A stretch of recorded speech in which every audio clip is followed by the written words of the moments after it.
Hello， 大家好，我是 Serena。今天我要做的是蒲瓜炒瘦肉。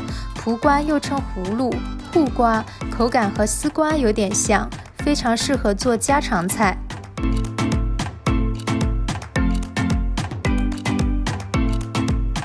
前期的准备工作包括切瘦肉，削掉蒲瓜的皮，再把蒲瓜切成块，再切一些大蒜。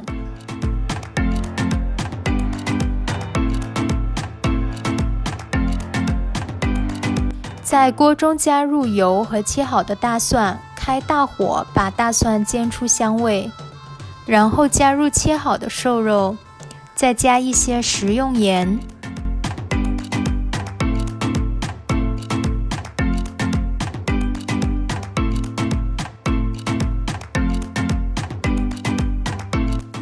搅拌一下，然后加入胡椒粉。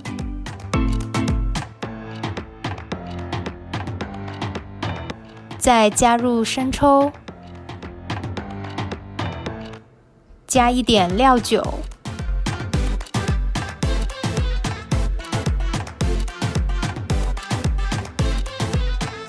翻炒一下，然后加入蚝油提鲜。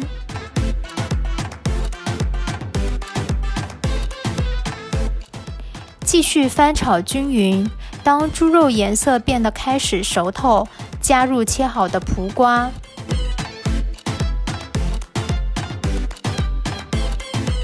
在蒲瓜上面均匀地撒上一层食用盐，然后盖上锅盖焖煮一下。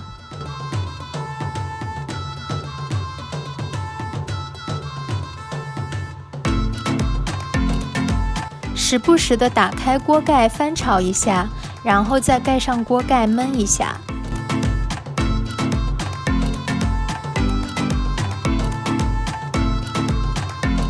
当蒲瓜断生不会生硬的时候，就可以把菜盛出锅了。